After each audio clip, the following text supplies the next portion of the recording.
Good Thursday afternoon to you. It's 4 o'clock in time for Sports4CLE. Thanks for joining us. Hope you're having a good afternoon. Longtime Browns beat reporter Tony Grossi on how he thinks Kevin Stefanski and the Browns will decide on their week one starting quarterback. Clearly, the locker room will be able to tell who's the better quarterback. And that's what's important, that they see it, and you have to abide by what you see, what the whole team sees on tape. And I'm basing it on, I've done this for 40 years. I know a good quarterback when I see one, and I know what Flacco has done, and I know what Stefanski wants to do, and it just seems to me it's not Pickett. Now, this idea that, they hope they catch lightning in a bottle and Pickett becomes the next Sam Darnold. He's only going to be here this year. Even if that happens, he's not coming back. Right. And the reason he's here is because he was affordable.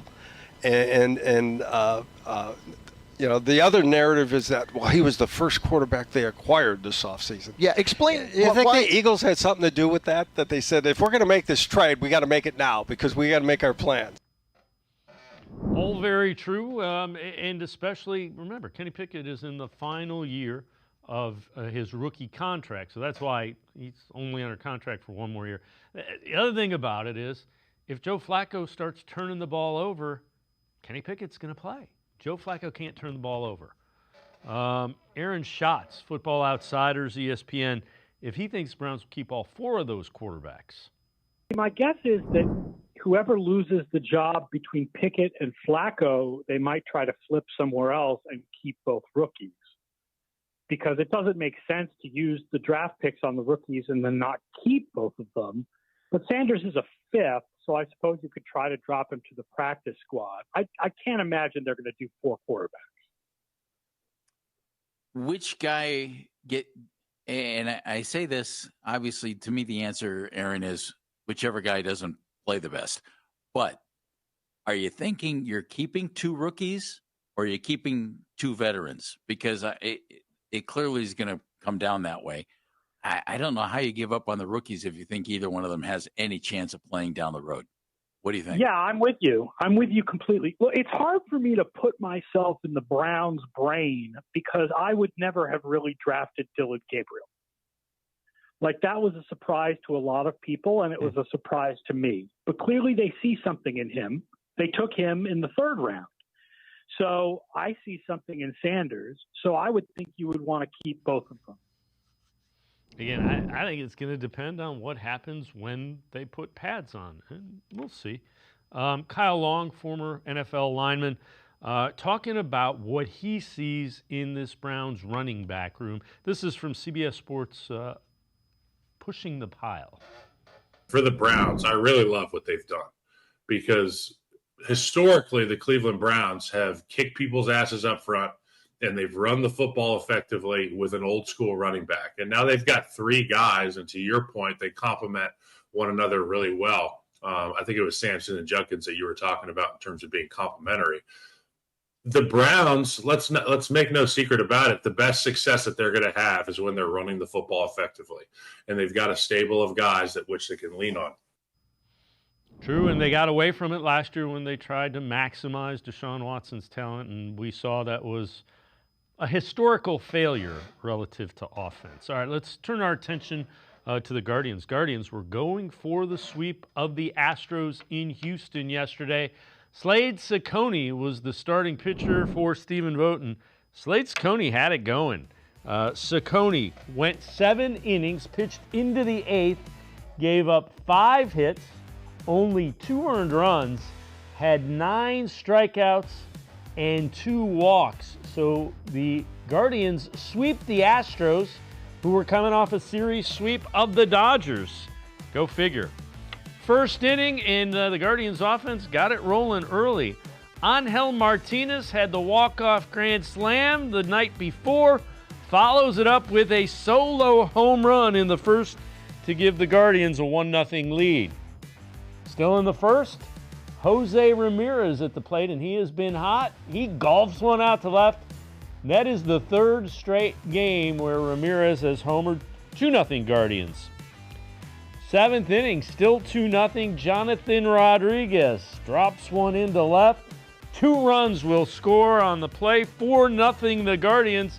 And the Guardians do, in fact, get the sweep of the Astros. 4-2 the final. Slade Cecconi, another really good start for Stephen Vogt and the Guardians. I don't even know what to say about Slade's outing because with where we were with the bullpen, with this long stretch of 13 games, we needed an outing like this to step up. I mean, he got us into the 8th to where we only needed to use 2 guys when we really only had maybe 3 or 4. So huge night by Slade. Efficient strikes, quick outs. The curveball was as sharp as we've seen it. The strikes with the breaking ball, the fastball, everything, even mixed in some changeup. So just can't say enough about Slade's outing. So the Guardians have a 3-game winning streak after breaking that 10-game losing streak tonight.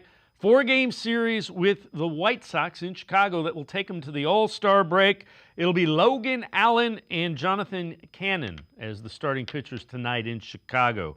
Also, the Cavaliers will tip off Summer League action in Las Vegas tonight, 5 p.m. tip against the Pacers to get Summer League action underway. Time for us to take a quick break. Other side of the break, we're talking Browns with Spencer German from 92.3 The Fan. Sports4CLE. I'll be right back.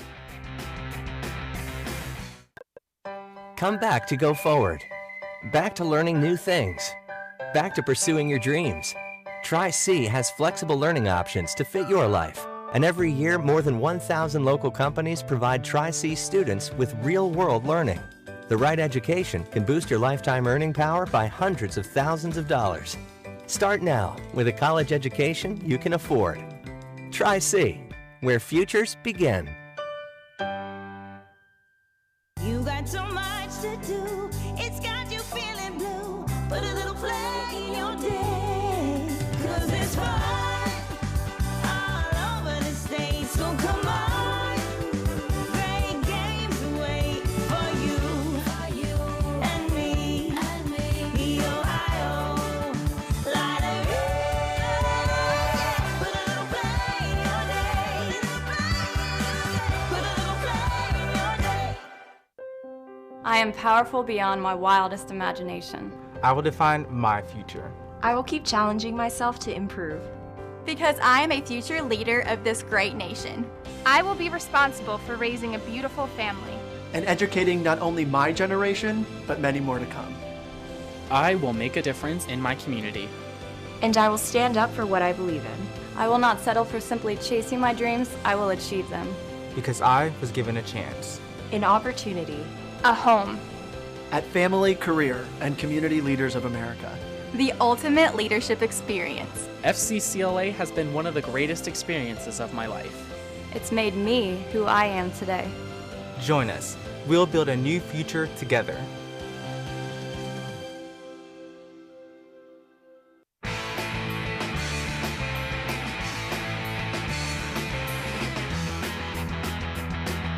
Browns are up first on Sports4CLE. Let's head to the voicemail of Truth and Reason.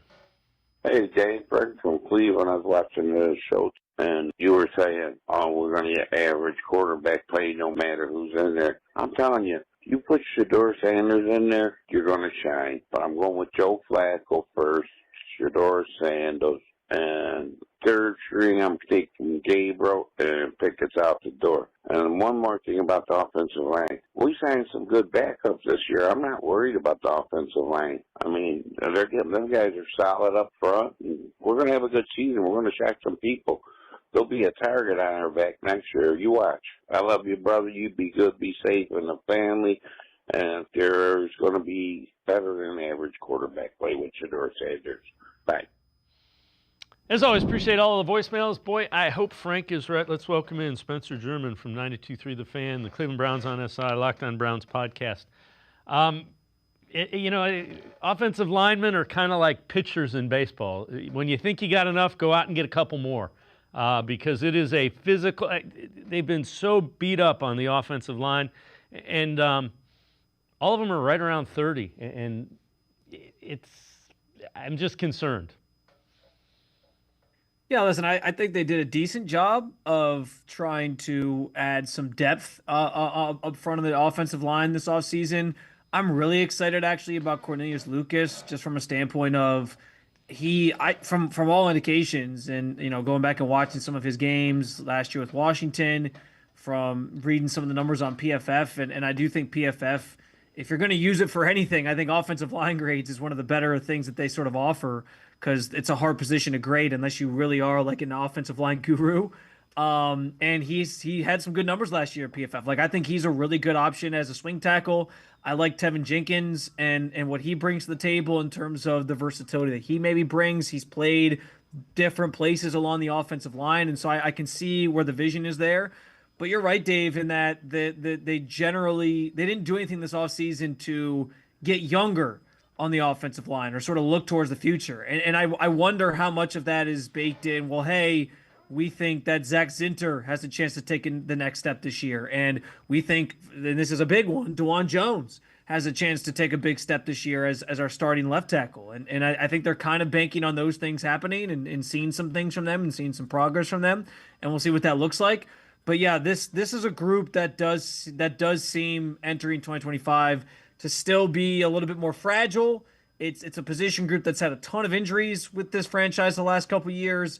And so, yeah, one piece or part sort of getting injured, or, you lose a guy for a game or two, and, it's kind of a house of cards in that regard, where we don't know what you're kind of getting behind some of these guys. So it'll be interesting to see how that all sort of plays out, what happens during the regular season. It'll also be interesting to see, if Joe Batoni retires at the end of the year, how much they're prioritizing the offensive line next year, because I do think it will be, aside from maybe quarterback, depending on what happens with these guys that are on the team right now, the two rookies in particular, that might be priority number one, but I think offensive line will probably be priority number two. Yeah, and I'm with you. I like Zinter a lot, but again, playing inside in the NFL on the line, coming off a broken leg, there was a lot going against him. I don't think they ever thought he was going to have to play in week 3 or 4. I know you've addressed this on the Locked On Browns podcast. If you return to Kevin Stefanski's basics, does that immediately kind of lift it up and spark an offense, do you think?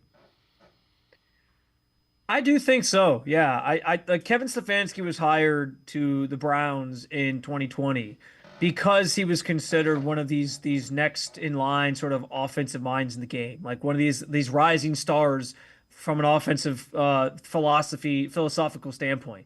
And I think he showed that those first couple years. Getting what he got out of Baker Mayfield in that offense, getting to the playoffs.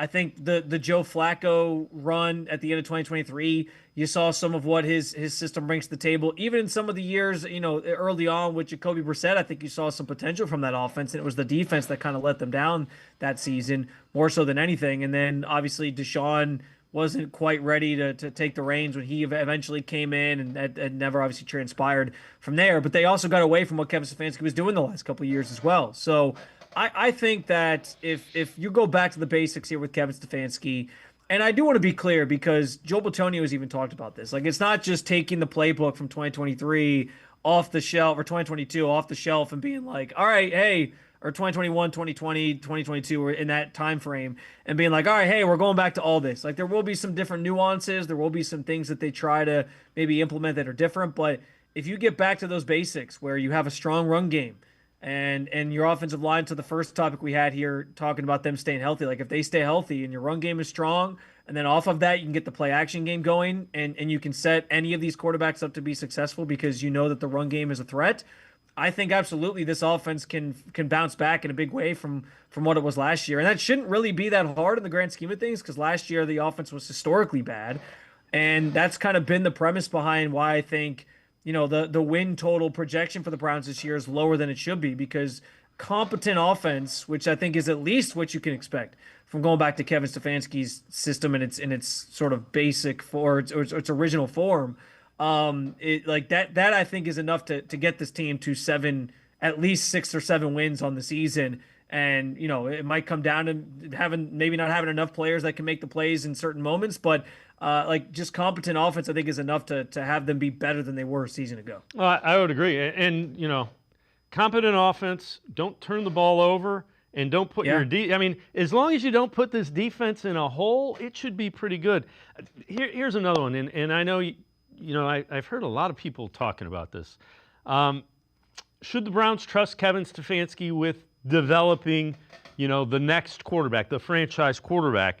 I never really viewed him as a quarterback whisperer, if you will. I think he's a very good play designer, and I think he is a good offensive mind.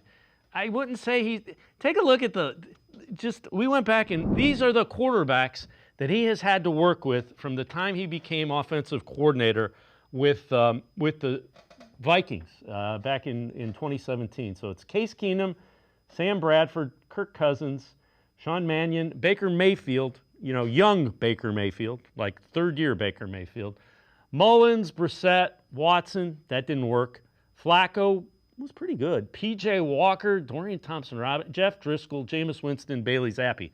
So, there are a lot of people that are going to point to, well, Baker Mayfield has gone on and become this great quarterback. Baker Mayfield developed. He washed out of the Panthers. He washed out of the Rams with Sean McVay, who is thought to be a brilliant offensive mind, before he got it together with an offense that has Mike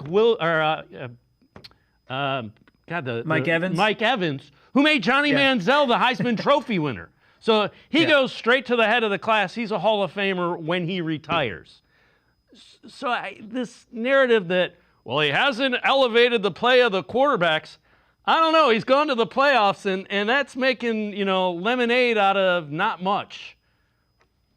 Yeah, so what I think is interesting is when I agree with you on the fact that when Kevin Stefanski was hired here, I don't think anybody that hire was not made, and the talk around the league wasn't, oh, they got the next great quarterback guru, right? Or the quarterback whisperer, the guy who builds those guys, takes the ball of clay and turns them into star players.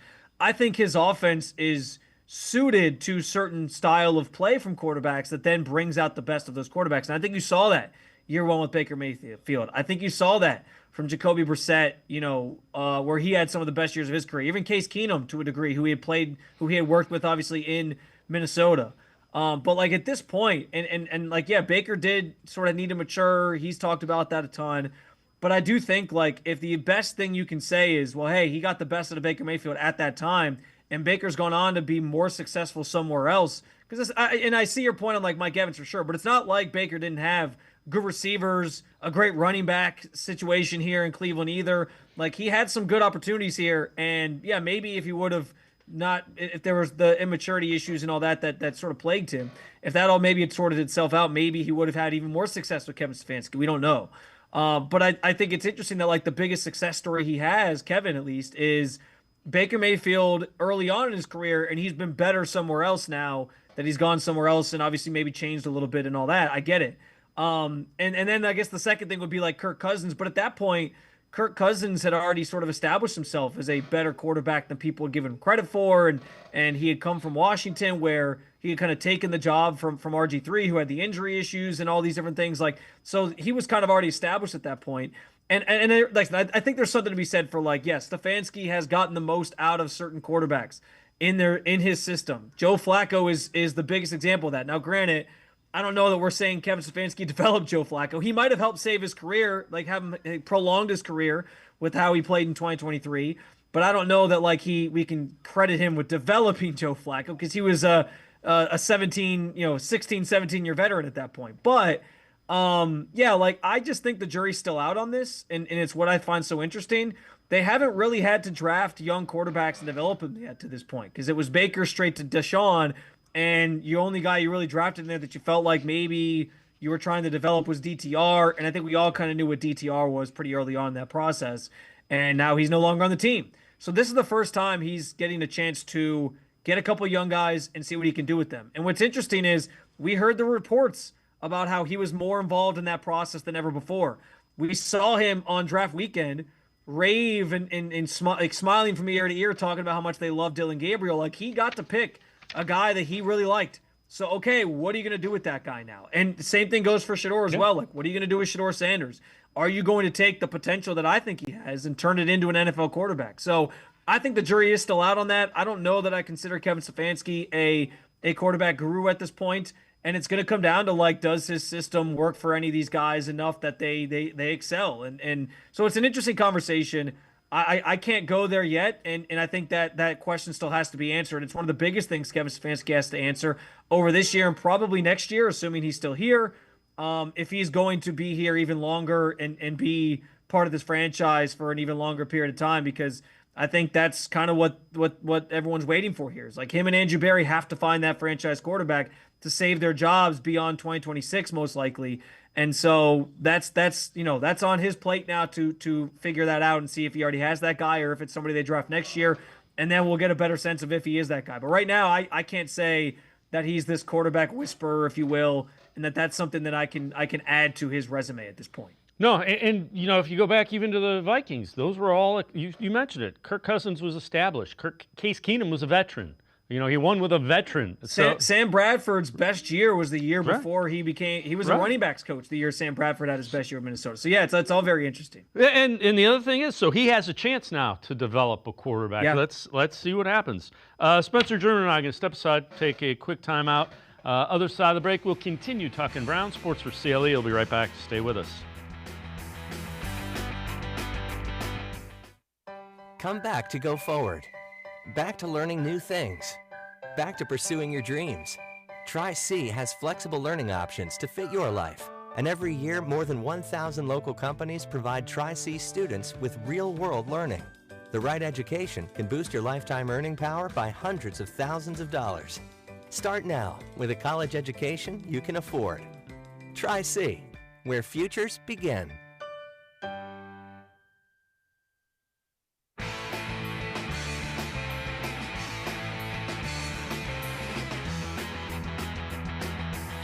We continue talking Browns with Spencer German from 92.3 The Fan, the Locked On Browns podcast, and Browns on SI.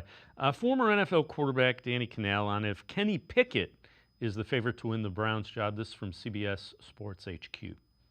I think that's an overreaction that he starts for them week one. I think this is Joe Flacco's job. I don't think he'll have a problem beating out Shedeur Sanders and Dylan Gabriel, so I think he'll be resigned to a backup role. I wouldn't be surprised if you see him play at some point, but Kevin Stefanski knows and trusts Joe Flacco, and at 40 years old, I know he seems ancient, but he's still going to deliver and trust somebody you can trust with the offense. We so many times think that players hop around and it's easy to pick up an NFL offense. It is not. You have to learn the new language, the new lingo, and the ability to make checks at the line of scrimmage. It's so intricate, the deals and the systems that you're running. Joe Flacco knows better how to handle it. I think Kevin Stefanski, once the rubber hits the road and it's time to go, I think he'll go with the guy that he trusts the most. Again, I think it'll be a pretty short leash. I think they'll see if he can kind of guide them, be more of that game manager type.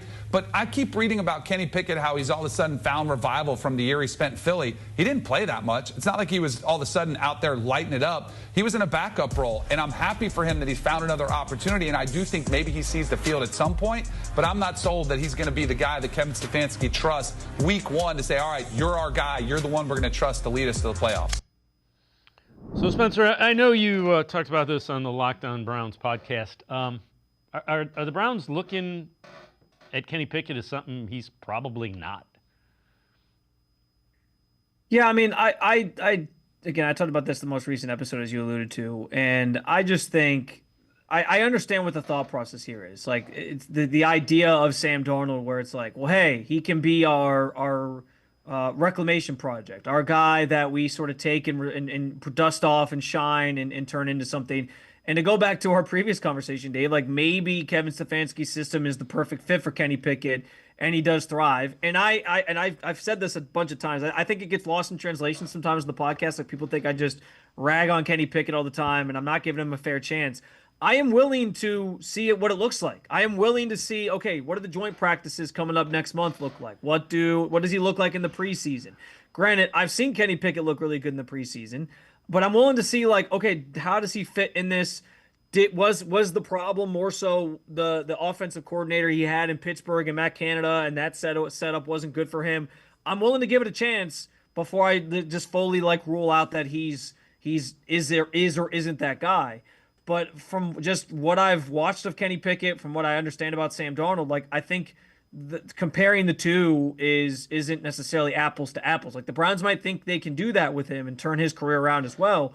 but I think that Sam Darnold showed you more, even in those early years of his career, than Kenny Pickett did. And those weren't, I mean, he wasn't in the best situation either with the Jets at the time. We know that.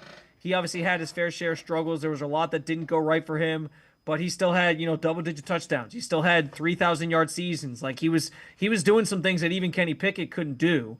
And I think that's the biggest difference is I've just seen more from Darnold than I have from Pickett throughout his career to show that, like, okay, he just needed maybe the right situation. I don't know if that's the same with Pickett. I think Pickett is more so just getting this opportunity, but it's not.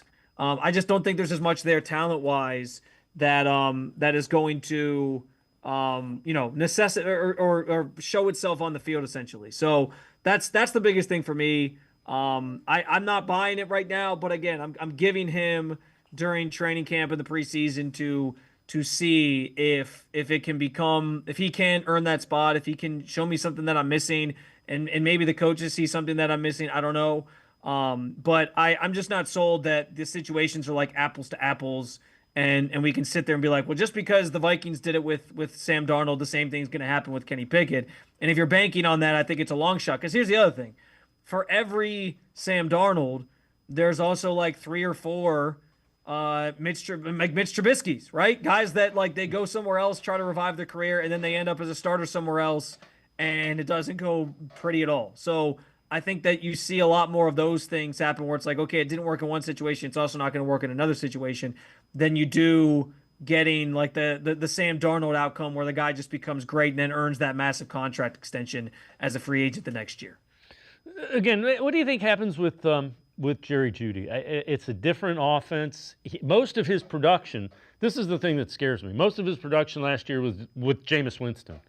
Yeah. Well, along the lines of that point, specifically with Jameis, if Joe Flacco's the starter, I think that means great things for Jerry Jeudy. We know that Joe Flacco likes to take those deep shots. He and Amari Cooper had a real great thing going towards the end of the 2023 season. Same with David Njoku. I mean, Joe Flacco basically single-handedly made David Njoku a Pro Bowler that year, because that 5-game stretch together those are the numbers that boosted him to get the votes he needed. So I think Jerry, though, is poised for I'm saying at least the same numbers, but I think probably a better season because I think he'll score more touchdowns this year just by nature of the offense being better. I think he's poised for at least the same numbers, if not better. And my big reasoning behind that is just like when you do the math on this thing, he's the one receiver of this group that you feel like you can 100% count on, and you know what you're going to get. And he's going to be the number one guy. When a quarterback gets in a pinch, or whether it's Flacco, whether it's Pickett, whoever, they're going to be looking Jerry Jeudy's way. And frankly, I think we saw a lot of that during even minicamp where Flacco was looking his way a lot. Kenny Pickett, that was the one guy he seemed to have like a good connection with. The rookies, even though Shedeur hasn't gone with the ones, I'm imagining something similar there with him where he's going to be looking towards Jerry Jeudy. And so I just think because he's the one target you can count on and the one guy that you feel is like set in stone, I also think there's a comfortability factor with him this year. Like he just looks like he's locked in. He's not trying to get adjusted to anything. He knows where he stands with the organization. He's just coming off a great season last year.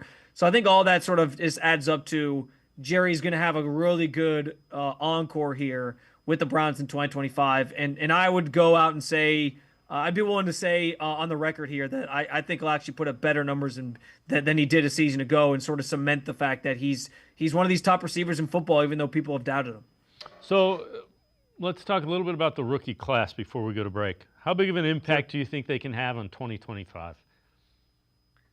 A really big one. And I've talked about this a little bit on different spaces, but the idea that Andrew Berry needs this class to hit, right? Like he needs to start finding guys that are future building blocks, future pieces for them moving forward that are the foundation of this team beyond 2025, 26, etc.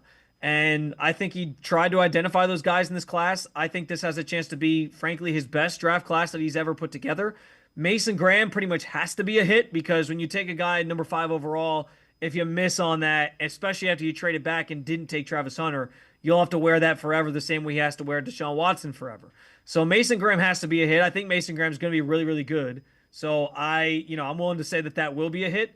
But if he gets 2 or 3 other guys from this class that pan out to be hits, and I'm sort of, my eyes kind of go to Quinshon Judkins as your future star running back, workhorse running back in this group. Carson Schlesinger, if he can fill that JOK role effectively, like you might find your next linebacker that you're looking for, a young guy that you can build around. And then I think Harold Fannin is kind of, they're viewing him as your tight end of the future. So that's 4 guys right there. If those guys all hit, and I think they're all going to have immediate impacts in year one, I think you start to feel a little bit better about Andrew Berry. And let's face it, like if he hits on one of the quarterbacks, like all of a sudden he completely changes his perception. So yeah, to go back to your original question, I think there's going to be a major impact felt from at least 3 to 4 of these guys in this class, with the quarterbacks kind of being the wild cards just based off of how they handle that situation. But I definitely think there's going to be 3 to 4 guys that are important pieces to the success of this offense and defense, frankly, in 2025, and we'll see that play out in the field. Yeah, and to your point, if it does, I think that's how you get to 7, 8 wins, as opposed to the 5 that everybody might be thinking they're going to win. Spencer German and I are going to step aside, take one more timeout. Other side of the break, we'll continue talking Browns. Sports4CLE will be right back. Stay with us. You got so much to do, it's got you feeling blue. Put a little play in your day, 'cause it's fun all over the state. So come on, great games wait for you and me, the Ohio Lottery.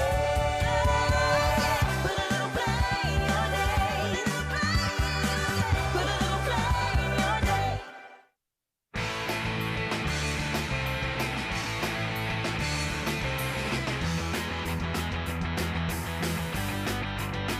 We continue talking Browns with Spencer German from 92.3 The Fan, the Cleveland Browns on SI, and the Locked On Browns podcast. So, Spencer, I know you've talked about this on the Locked On Browns podcast, and let's do optimism first. Key factors fueling optimism for the Browns in 2025. Yeah, I think if you're looking for reasons for optimism, I think the biggest is what we talked about earlier in the show, going back to Kevin Stefanski's offense, which we know worked here, which we know we've seen him have success with, especially if Joe Flacco ends up being the guy who's starting for you early in the season. I think you have a reason to feel pretty good about things there. I also think, to go back to the conversation we just had at the end of last segment, this rookie class gives you a lot of reason for optimism. There are some really potentially dominant players in this class that I think can really impact the way the way the season goes and impact the season immediately. And so I think you leave kind of feeling pretty good about things. I also think the quarterback situation kind of falls into both buckets of like pessimist. If you have like a pessimistic view on the season, well, hey, you don't really know who's starting, and there's a lot of questions there. But on the flip side of that, like I think there's a lot of potential in this group, especially if Dylan Gabriel and Shedeur Sanders are able to hit, or one of those guys becomes your franchise quarterback. Like you kind of walk away feeling like you're in a better situation than you were going into 2025. So I think those are some of the biggest reasons I'm looking at. And frankly, and also I should have maybe added this as well. The defense, I've talked about this, I think even with you, Dave, like last year, did they take a step back from 2023? Of course. It's hard to replicate being the number 1 defense in football in 2023. But I also don't think it was as drastic as people made it out to be, because I think there was a lot of instances where they kept the Browns in games as long as they could. But when the offense was turning the ball over as much as they did, when they were going 3 and out as much as they did, it was hard to get off the field at times. And so I think this defense is maybe the biggest reason for optimism, because it should set the tone for, hey, if the offense is competent, like we've said, then that defense can pretty much hold their own against any team in this league and give you a chance to win. So I think the defense is another thing I'd be remiss if I didn't mention, because I think that group's going to be sort of the identity of this team in 2025 for sure. Yeah, if they're not a top 10 defense, bordering top 5, I will be disappointed. I won't lie. I think they're that good. All right, reasons for pessimism. Yeah, we did the optimism. Let's do the pessimism. Yeah.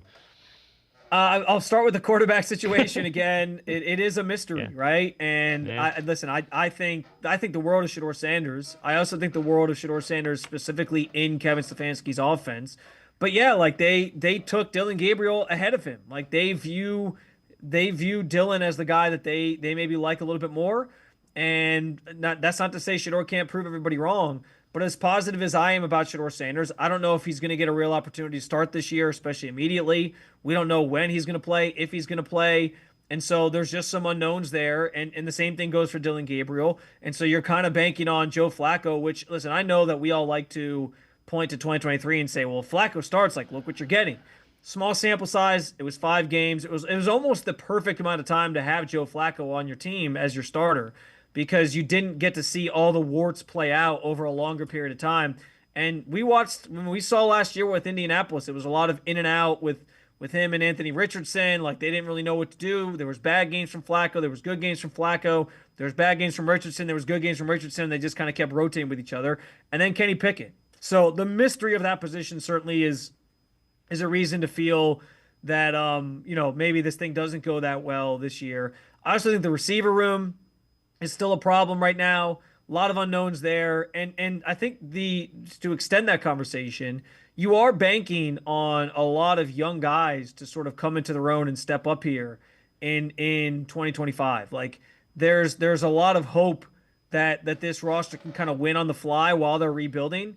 And so I understand where people are kind of looking and saying, well, I don't know how I feel about that. I don't know if this roster is going to be good enough to compete at the highest level. I totally understand where that's coming from in the grand scheme of things. So I think those are some of the biggest reasons why I can understand why people are kind of going into the season with a pessimistic look on things. You also might not have very much faith in Kevin Stefanski at this point, and I would understand that too after a 3-14 season. I just think in general, when you come off of a year like that was embarrassing as it was. I mean, there was preseason talk about the Browns being like a dark horse, Super Bowl contender even, and then you sort of fall on your face and only win 3 games. I think that's enough to make anybody sort of be very cold on how they feel about you going into that next year, even your own fans. So certainly probably more reasons for pessimism, if you will. But I'm glad we got a chance to kind of cover both bases here, because I think there's actually reasons for both. And I in some respects, I think places like Vegas are maybe underselling this team a little bit with some of the win totals that we've seen. Yeah, I would agree. And the other thing is you mentioned all the skill guys that are young that they're counting on. And then you got the offensive line who's all 30, yeah. So you got that balance where there aren't any guys that are like in the prime of their on the offensive side of the ball. So I get that. The other thing, here's a thought for you. How much better would you feel about Andrew Berry if DeJuan Jones shows that he can be a really good tackle, and Martin Emerson shows you that he's the type of corner he was a couple years ago as opposed to the one he was last year? Then all of a sudden you've hit a key position with a 4th-round pick and another marquee position with a 3rd-round pick. The problem is you've had such a down year that you've had guys from multiple draft classes that have just plateaued or gone backwards. I think that those two combined with this year's class are maybe the biggest. They could have the biggest impact on changing the narrative about Andrew Berry, I think, for sure. Because right now I think everybody looks at all his previous drafts and they're like, this guy can't find any talent.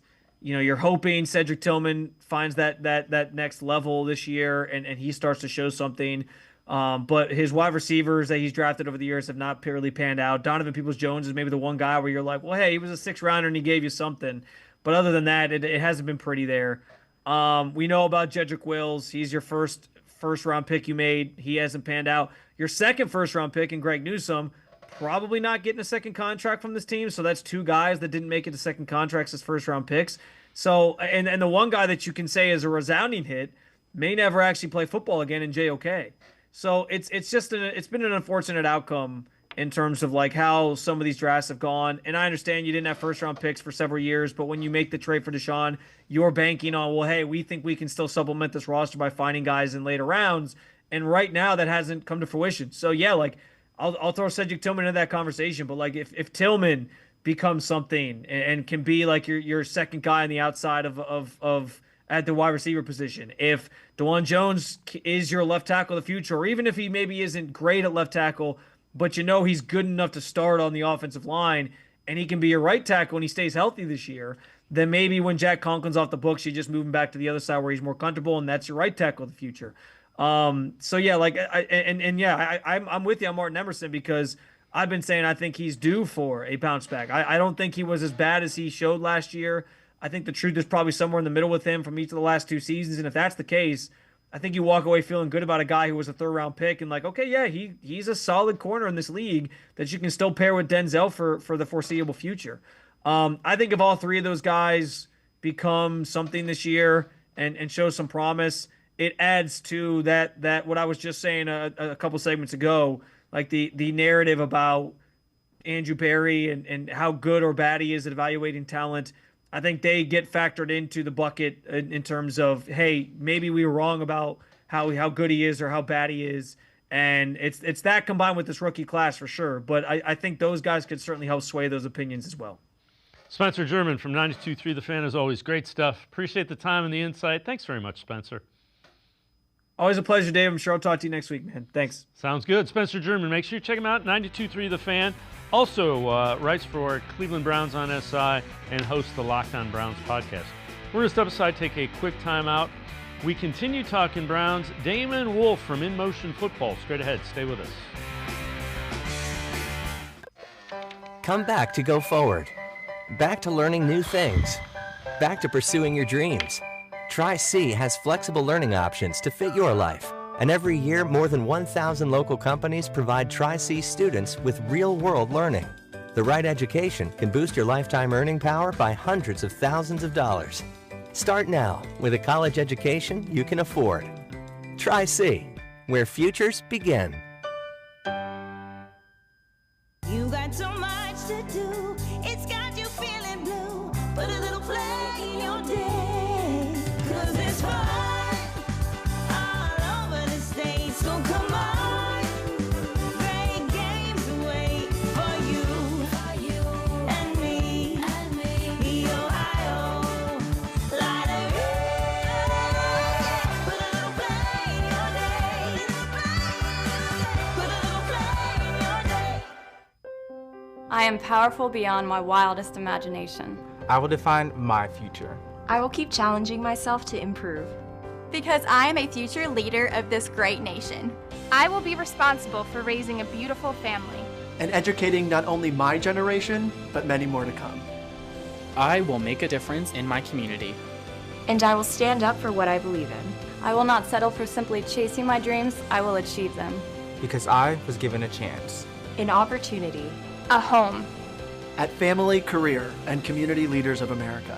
The ultimate leadership experience. FCCLA has been one of the greatest experiences of my life. It's made me who I am today. Join us. We'll build a new future together.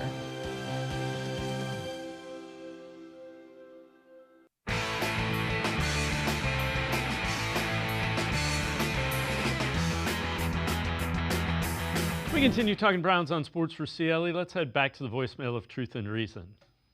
Hey, how's it going? Fellow Cleveland Brown lover here. I've been wanting to ask you guys 2 big questions, and they all related to the Browns. One, do you think Shedeur is going to make the team? I think he really is going to make the team. I think he's going to be a starter eventually.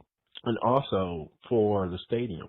A lot of people are not happy about the stadium. I don't know why, but why are Cleveland Browns fans so afraid of change? I understand the vision Jimmy Haslam has for this community and everything else. Even though they're leaving downtown Cleveland, you have to look at the bigger picture.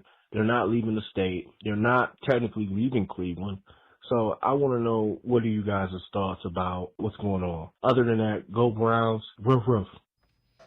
As always, appreciate all of the voicemails. Let's welcome in Damon Wolfe from In Motion Football. We'll talk about In Motion Football in a minute. Damon, Shedeur Sanders, I know you were high on him. I want to see him in pads, but I certainly think he has a lot of things that you look for in a starting quarterback in the NFL that don't necessarily show up when you're in shorts and T-shirts. Yeah, I agree. He's tough and able to hang in the pocket. He played behind a very poor offensive line. That's been well documented. And when you really watch his tape from his past couple of college seasons, You really see that he's a really talented thrower of the football. He can really put the ball exactly where he wants it. And you can even see that in some of the, the OTA videos and stuff. I mean, he's hitting guys in stride, which is what you really like to see. Again, it's not in pads, and we'll see that soon enough. But I do believe in Shedeur Sanders. I believe that he would develop into a starting quarterback in the league, and I think he will be that for the Browns soon enough. Yeah, and I'm not in any rush to see him in a game. I want to make sure the veterans will start talking about him. Kevin Stefanski will start talking about him. He doesn't have to get it week one.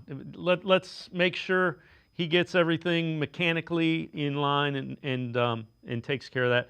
Relative to the thing with the reason a number of fans are upset is it's generations of guys have gone down to the lakefront to watch the Browns. I get that.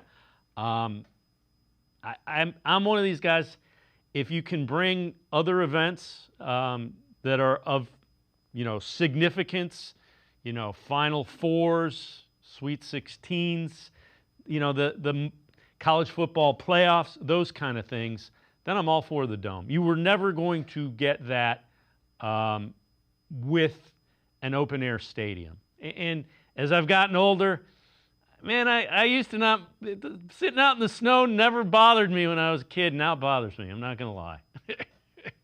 Yeah, you and me both, Dave. I'm the same way, and I certainly can sympathize with those who are feeling like they're going to miss out on a piece of the history of the stadium and the Muni lot and all that experience that goes with it. But I do believe that the Brook Park situation is going to be an overall great thing for the city, great thing for the state, and of course a great thing for the Browns long term. There are things in the NFLPA report cards that hurt the Browns, and their facilities are a part of that. And being able to be there at Brook Park with everything state of the art is certainly going to help. They're landlocked down on the lake, and they rushed to get it because we wanted our team back, so they rushed to build that and reimagine it, and it just didn't go as well as you might expect. Let's turn our attention to the offensive line. What do you expect from them? I mean, they've signed some nice pieces as backups. You've got basically that starting unit back if DeJuan Jones can be healthy. What do you expect from the offensive line in 2025? Yeah, I think they've done a nice job overall of cobbling things together and getting some pieces in place for this year. Overall, I do think that they're aging. Batonio and Teller are getting a year older along with Pochich. However, I am enthusiastic and hopeful that the new offensive line coach Mike Bloomgren will be a breath of fresh air for that group, and I think he will be.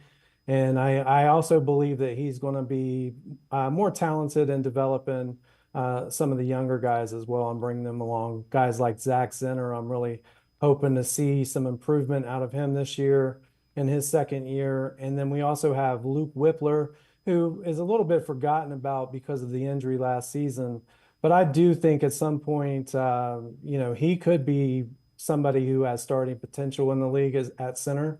And, he was drafted very young, and he's had a few years now to develop. So I'm looking forward to seeing some of those young guys. And, of course, I think DeJuan Jones is the absolute X factor of this whole season for the Browns. And if he plays well and holds down that left tackle spot, of course, he looks like he is in really great shape coming off that injury. And I think if he and Conklin can stay healthy, then the offensive line will really be a strong suit for the team this year, especially running the football. Yeah, I'm with you on Zinter. I loved the pick when they made it. Remember, he was coming off a broken fibula, which you're already at a disadvantage playing against grown men on the interior of the offensive line. And when you're doing it on a recovering leg that has been broken, I'm hopeful that he takes not only a small step, I'm expecting a pretty big step from him. Undrafted rookie free agent wide receivers. Who do you think could make some noise? There are some interesting guys in the room, and I am interested to see Gage Larvadain, who has been out there in OTAs making plays. Every year during the summertime, we fall in love with a wide receiver during training camp. Somebody becomes the camp darling. And wide receiver is an easy position for that to happen with because those guys, are playing one-on-one on the outside, getting reps. So they can look good. The situation, it's training camp and preseason camp. That's mostly passing reps. You get a lot of those. So those guys really have a chance to shine. So I think, Laverdane is somebody I'm really watching. Also an interesting player who I think could really do some things out of the slot for the Browns would be Keyshawn Johnson. He has a unique body type and has an ability to catch the ball over the middle, has enough speed to be dangerous, and can also run after the catch. All right, before we go to break, who do you think some guys that are potential extension candidates contract-wise, and when do you think that might happen?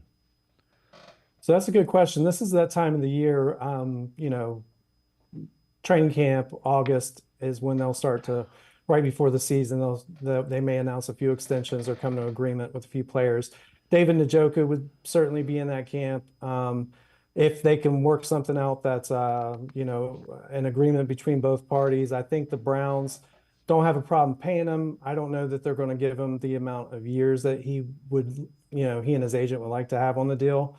As he is getting up there in age a little bit, and they just drafted Harold Fannin as well. So he's definitely part of the long-term future. Some other guys, of course, Martin Emerson Jr. is eligible. Greg Newsome's going to be a free agent. I'm not sure if we'll see those happen anytime soon, but I expect one of those guys to earn an extension at some point this season. Damon Wolfe from In Motion Football and I are going to step aside, take a quick timeout. We'll explain some franchise valuations from In Motion Football when we return. Sports for CLE. We'll be right back. Stay with us. You got so much to do. It's got you feeling blue. Put a little play in your day. 'Cause it's fun all over the state. So come on.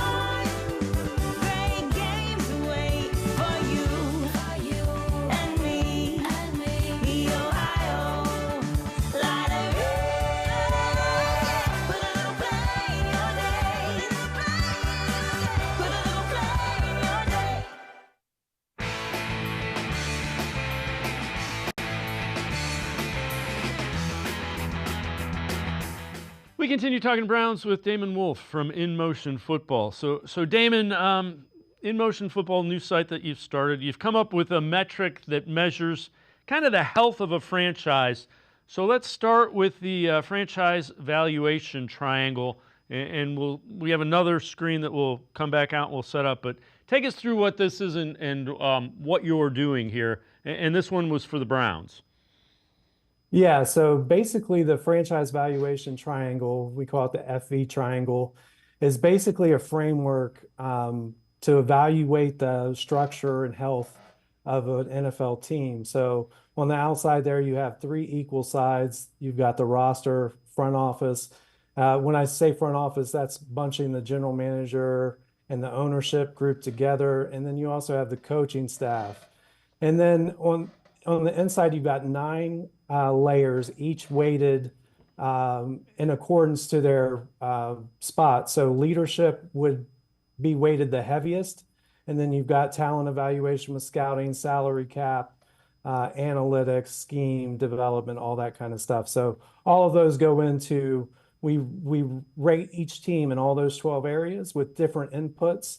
So it's kind of a hybrid model. So it does have the quantitative inputs and values that we get from each layer. And then also we add on some subjective analysis on top of it to determine the scores for each team. All right, so now let's take a look at the second one that we're going to talk about here.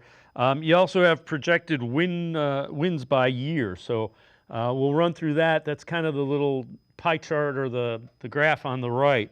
2025, 7, 2026, 10, 2027, 12 in the division title. So we're hoping that projection is, we're going to hold you that. But take us through what we're seeing here and kind of how you arrived at these with this data. So yeah, so like I said, we entered all of the inputs on the team to come up with a score out of 100. And all of the inputs are weighted. So things like we take into consideration everything. So from the quality of roster to, PFF grades of players, our own grades of the players. And then we also take into things as small as like the NFLPA grades. And that might just be a very, very small percentage of things that could impact a team's ability to recruit talent long term. So, it comes up with the score. The Browns ranked in the mid tier. We've got 4 different tiers.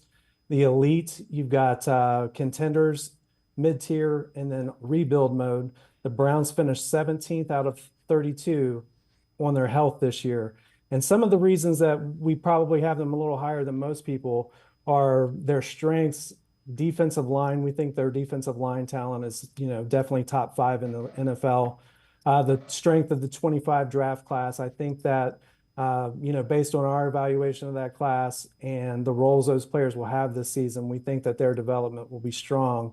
Of course, the Browns are strong for analytics usage, so that's a strength for them, even though, I had an interesting conversation about this last evening on Twitter.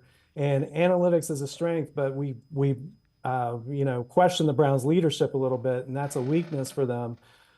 So it may not be the analytics usage is the problem, but possibly, the decisions and who's the final decision maker regarding that information.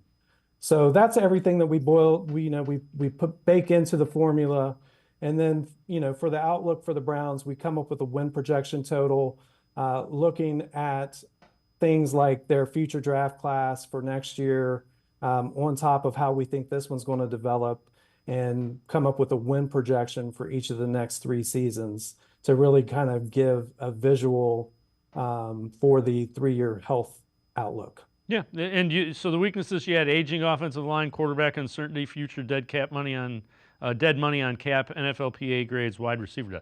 No one would argue those are all question marks and things that need to be improved. And again, the win total was 20-25-7, 20-26-10, and 20-27-12 in the division title, which would be the first since '95.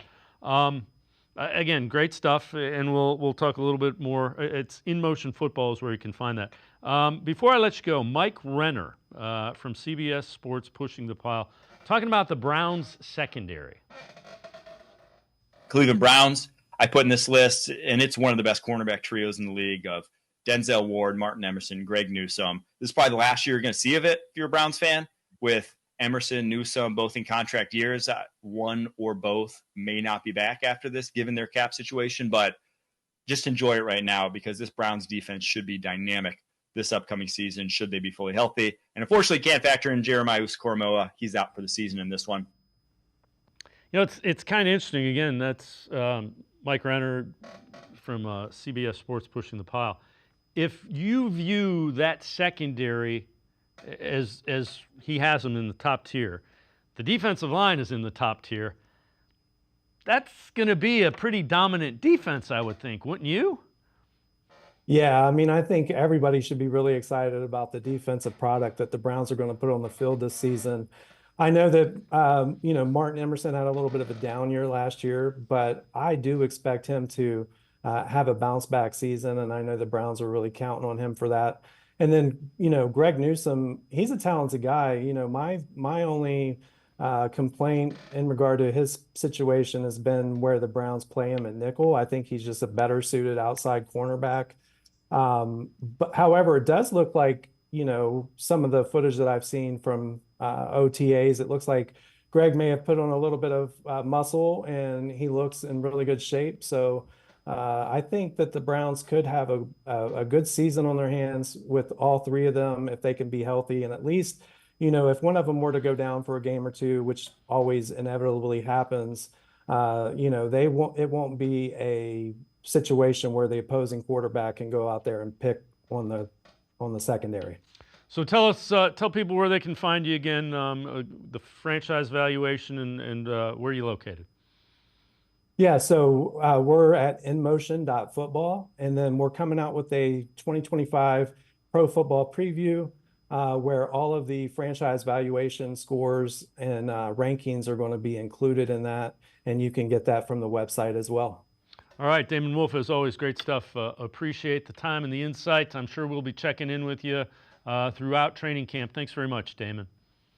Thanks, Dave. Really appreciate it. Damon Wolfe, In Motion Football. Make sure you check it out. Really interesting stuff with franchise valuations. That's going to do it for this edition of Sports for CLE. We will see you back here tomorrow at 4 o'clock.